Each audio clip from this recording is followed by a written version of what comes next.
Bonjour et bienvenue, aujourd'hui j'analyse Dominique qui est triathlète, qui a commencé à nager sur le tard et qui manque clairement de mobilité au niveau de la cage thoracique, au niveau des épaules, d'accord, il a de la raideur donc ça lui fait dépenser pas mal d'énergie. Il est à 2 minutes, en tout cas il était à 2 minutes avant le stage, son objectif c'est de nager une 45 de moyenne voire moins. Actuellement là il a réussi à passer des 100 mètres en 1,50 suite à l'analyse vidéo que j'ai faite, que je te livre directement tout de suite pour que ça t'aide toi aussi sur ton crawl. Salut Dominique, alors ton premier point technique ça va être sur l'entrée de tes bras qui se fait vraiment sur le côté. Là tu vois, on voit carrément les gerbes d'eau ici qui se mettent là.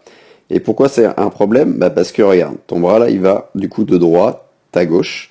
Ça veut dire que la poussée de ton autre bras est pas tout à fait vers l'arrière, d'accord? Ça ne l'aide pas à pousser vers l'arrière. Parce que si tu as un bras qui revient beaucoup plus facilement vers l'avant, tout simplement, et l'autre bras, l'autre épaule va aller beaucoup plus facilement vers l'arrière. Et donc tu auras des appuis beaucoup plus efficaces.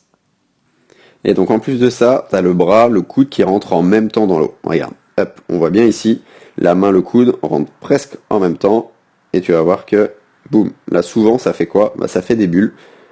Voilà, là on le voit bien au niveau de la main, on le voit même un peu au niveau du coude. Et forcément faire des bulles, c'est de l'air, et de l'air, tu t'es moins efficace à pousser de l'air qu'à pousser de l'eau, tout simplement.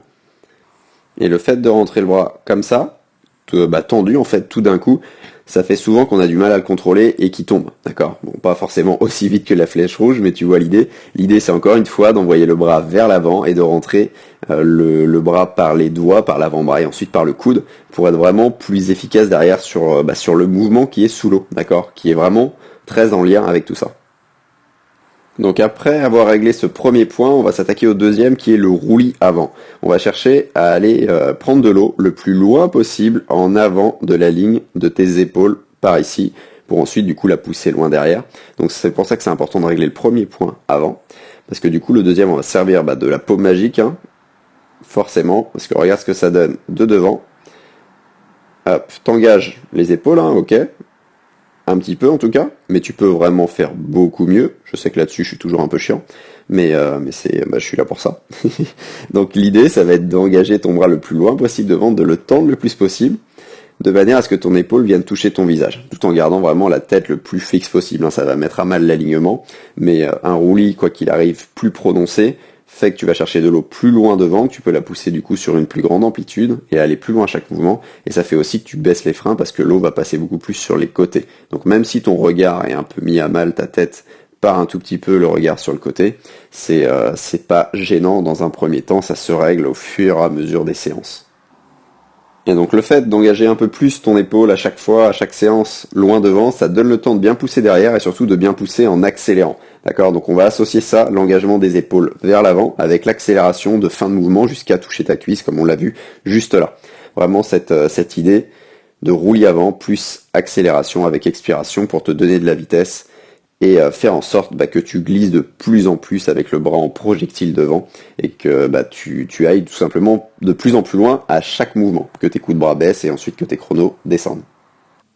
Et ce point 2 va déjà améliorer le troisième point qui va être de remonter le bassin, les genoux et les talons vers la surface de l'eau parce que tu auras plus de vitesse et surtout tu vas modifier ta coordination, tu auras les deux bras beaucoup plus facilement, beaucoup plus qu'actuellement en avant de la ligne de tes épaules, du coup ça va faire balancier, hein, il y aura plus de poids devant et du coup tout derrière va remonter mécaniquement. Mais ça suffira pas, du coup ce qu'on va faire en plus c'est qu'on va chercher, hop, on va regarder la fin de la vidéo, voilà, on va chercher à garder vraiment la tête, la cage thoracique le plus possible immergé dans l'eau, de manière à ce que ça fasse là aussi balancier et que tout remonte derrière, et que tu sentes à un moment donné tes talons de manière permanente, si je peux dire, permanente à la surface de l'eau. En tout cas, à chaque fois sur le battement ascendant. Donc on va chercher en fait à bomber le torse, à ouvrir la cage thoracique, là tu vois, hop, le fait d'entrer les bras mieux aussi, ça va t'éviter de monter autant sur l'eau.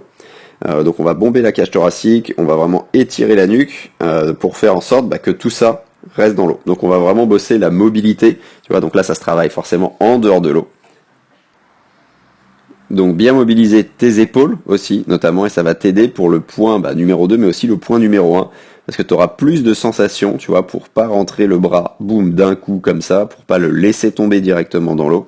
Tu pourras plus maîtriser ce que tu fais en rentrant par les doigts, en allant chercher loin devant, parce que du coup, plus tu es capable d'avoir les deux bras devant, plus tu es mobile tout simplement sur les épaules, plus tu es capable de rétracter tes omoplates, plus tu vas pouvoir vraiment maîtriser tout ce que tu fais à ce moment-là super important, quand les bras sont en avant du coup de tes épaules, quand tu veux engager loin devant, quand tu veux catcher ensuite, qui sera forcément une de tes priorités, mais c'est pas tout de suite.